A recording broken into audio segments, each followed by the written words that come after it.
Kalau kamu datang ke video ini, mungkin saja kamu pernah yang namanya melihat video-video yang bermunculan ya terkait kerja di Australia gajinya ratusan juta atau bisa gede banget ya. Perkenalkan, nama saya Nura ya. Saya sudah 9 tahun tinggal di Australia. Saya PR di sini. Jadi saya share pengalaman dan juga informasi yang bermanfaat ya, mudah-mudahan buat teman-teman semua. Nah, di video ini saya mau membahas di banking ya, mau membedah apakah benar kerja di Australia itu gajinya bisa ratusan juta seperti yang ada di video bertebaran di sosial media maupun di YouTube ya. Keep watching. Saya pernah melihat ya YouTube thumbnail yang judulnya seperti ini. Kalau kamu miskin, koma, kamu kerja dong di Australia, gajinya ratusan juta loh. Atau seperti gini, saya pencuci piring di Australia, tapi gajinya ratusan juta, gitu-gitu ya. Nah, itu video-video seperti itu adalah salah satu atau salah dua ya contoh dari video yang bertebaran di sosial media maupun internet ya pada umumnya. Nah, sebagai orang yang tinggal di Australia, saya mau bilang bahwa kerja di Australia itu ada benarnya dan juga ada salahnya, gajinya ratusan juta. Nah, kita coba ke bagian benarnya dulu ya. Kenapa kerja di Australia itu gajinya bisa ratusan juta? Yes, benar. Gajinya ratusan juta bahkan miliaran. Teman-teman bisa cek di internet ya gimana caranya cek apa ya lapangan kerja di Australia.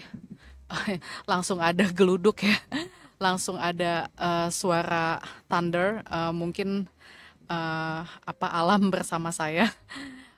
Anyways, jadi ketika teman-teman cek gitu ya, kayak misalnya di seek.com atau misalkan di Gumtree atau manapun lah gitu ya, tempat-tempat pencarian kerja itu memang pada umumnya terpampang nyata kalau gaji-gaji di Australia itu memang segitu gitu ya untuk yang bekerja gitu di Australia. Jadi kita nggak tebak-tebakan lagi gitu ya ketika interview atau gajinya dapatnya berapa gitu, tapi udah terpampang nyata di ads-nya gitu, jadi teman-teman bisa cek. Nah, gaji-gaji yang ratusan juta sampai miliaran itu adalah pekerjaan yang setidaknya medium top gitu ya, kayak misalnya kerja di ranah medis ya, kayak surgeon, kayak orang yang membedah gitu, yang operasi, kayak juga operasi kehamilan gitu ya ketika melahirkan labor baby gitu ya, atau ketika ada penyakit gitu ya. Nah, itu otomatis gajinya udah ya salam lah gitu ya, gede banget gitu ya.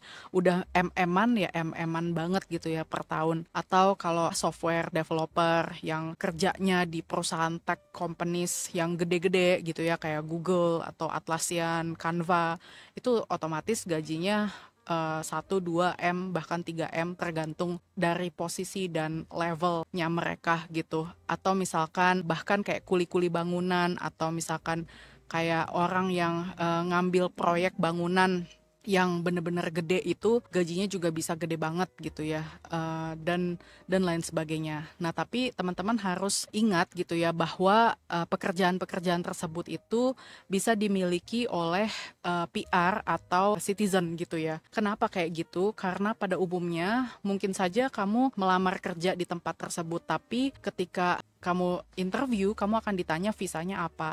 Biasanya ketika kamu bilang, saya international students, di mana saya punya restriction jam ketika bekerja, biasanya HR itu tidak mau langsung terima. Biasanya nggak melanjutkan interview atau misalkan udah lihat di CV, oh international students nih gitu ya.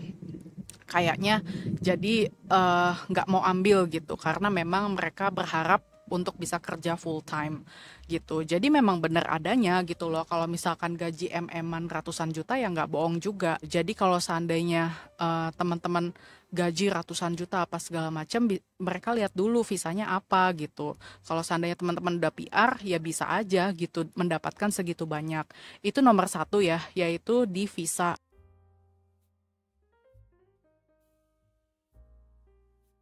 Kemudian komponen yang kedua ya, teman-teman katakanlah melihat iklan, bisa cek sendiri gitu ya, untuk kayak hitung menghitung gitu ceritanya. Apakah bener bener gak sih gitu dapat gaji segini banyak gitu di Australia. Nah, ketika teman-teman ngecek pekerjaan atau lowongan kerja dengan gaji yang terpampang di iklannya seperti itu teman-teman juga mesti memperhatikan bahwa selain visa yang tadi sudah saya bahas, yaitu si nominal uang itu adalah nominal uang kotor. Jadi artinya teman-teman itu harus bayar pajak. Walaupun teman-teman international students, non-PR, non-citizen, atau katakanlah WHV, teman-teman harus membayar pajak setiap tahunnya. Jadi pendapatan yang ada itu tidak bersih alias kotor gitu ya. Jadi ya nyeseknya bayar pajak. Kemudian ya pastinya dipotong dengan biaya-biaya hidup yang teman-teman harus bayar ya, kayak biaya rent itu kan mahal banget tuh, biaya rent, biaya pulsa, makan, internet gitu ya, bayar listrik dan lain sebagainya, juga biaya-biaya yang lain ya, kayak insurance, rumah sakit, entertainment dan lain sebagainya yang ya kalau ditabung ya nggak ratusan juta lagi, bisa jadi gitu ya. Jadi tergantung teman-teman juga gitu ya.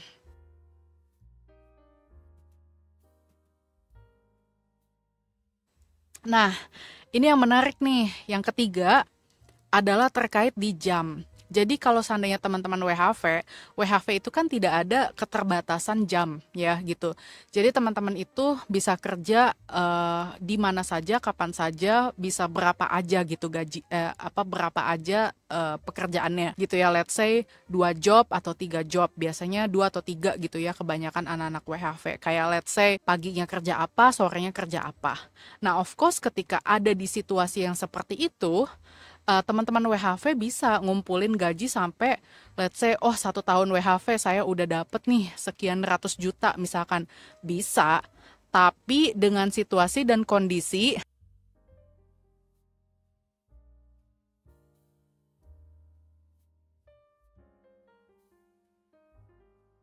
Saya punya teman yang nggak cuma 1 orang, tapi beberapa orang pada saat WHV itu, mereka benar-benar menggadaikan jam tidur mereka, yaitu alias hanya 3 jam kerja. Misalnya subuh-subuh udah cleaning di pasar ikan, terus kemudian pagi ke sorenya itu kerja di kafe, malamnya kerja di hotel, dan kemudian tidur itu hanya 3 jam setiap harinya. Nah, tentu ini adalah hal yang tidak diketahui ya bagi teman-teman yang nonton video-video tersebut secara online. Karena yang namanya bekerja itu kan pastinya orang ekspektasi kerja dari jam 9 sampai jam 5, dari pagi ke sore gitu ya. Saya pribadi, walaupun saya juga suka uang gitu ya, saya belum tentu gitu bisa sanggup untuk melakukan tidur yang kurang lebih cuma 3 jam kayak gitu. Ini contoh ya, let's say orang tidur 3 jam itu, ditambah kita tuh harus kayak nyuci gitu kan, masak, melakukan home errands gitu ya, kayak kita mau olahraga gitu segala macem. Jadi si kawan saya yang kerjanya 2 atau 3 job itu gitu ya, ini sekedar cerita aja ya. Jadi beberapa tahun lalu saya datang mengunjungi dia ke rumah sakit karena pada saat itu dia dirawat di rumah sakit dan pipinya itu udah bengkak sekali gitu ya. Jadi saya pikir itu kenapa ya, tumor atau cancer atau apa gitu, kok di pipinya bengkak sekali gitu. Tapi ternyata karena saking sibuknya dan kurang tidur dan makan pun kebanyakan makan yang mie instan kayak gitu, jadi itu ngebikin si pipinya dia itu bengkak kayak bakso gitu. Kalau teman-teman pernah makan bakso urat, nah itu ada dah di pipinya dia seperti gitu. Dan itu melihat situasi yang seperti itu ya, saya miris gitu. Kamu yang namanya kayak enggak, sakit-sakitan iya gitu. Jadi itu bukan contoh yang baik ya gitu kalau menurut saya.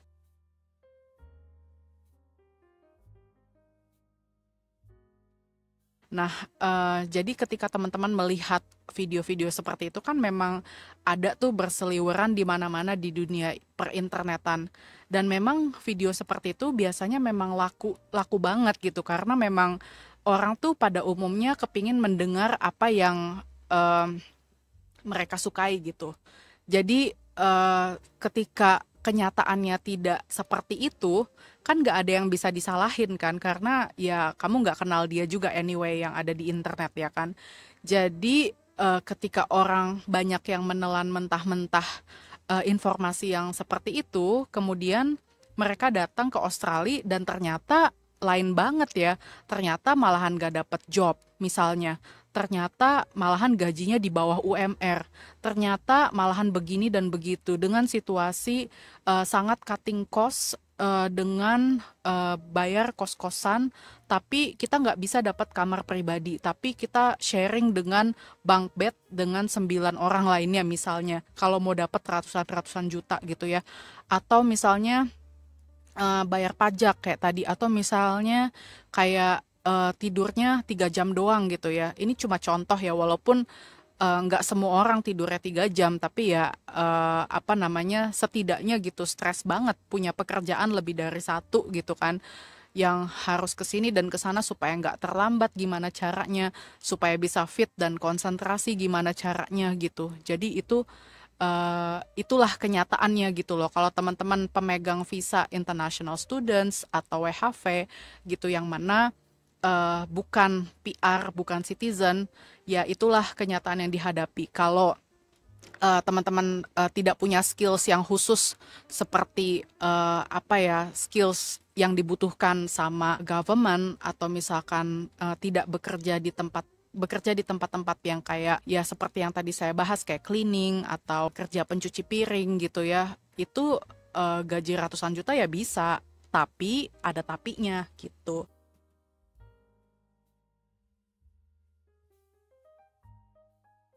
Saya bilang seperti ini, saya nggak bermaksud apa ya, letting down content creator lain yang bikin video seperti ini. Of course not. People can say anything on the internet. Orang tuh bisa bicara apa aja di internet. Tapi kalau saya bisa kasih saran, teman-teman double check sendiri. Ini bener nggak gitu ya? Maksudnya gimana gitu? Terus cari semua, bener-bener due diligence. Jangan sampai ketika sudah datang, kok nggak sama kayak yang dia bilang. Katanya kalau kamu miskin supaya bisa kaya bisa begini dan begitu. Gitulah pokoknya ya.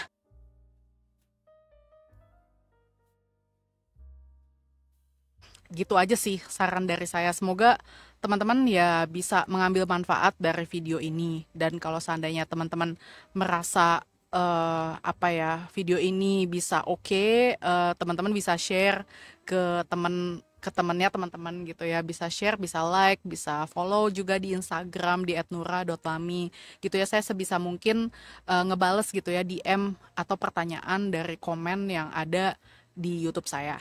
Oke deh, thank you and see you in another videos. Bye for now.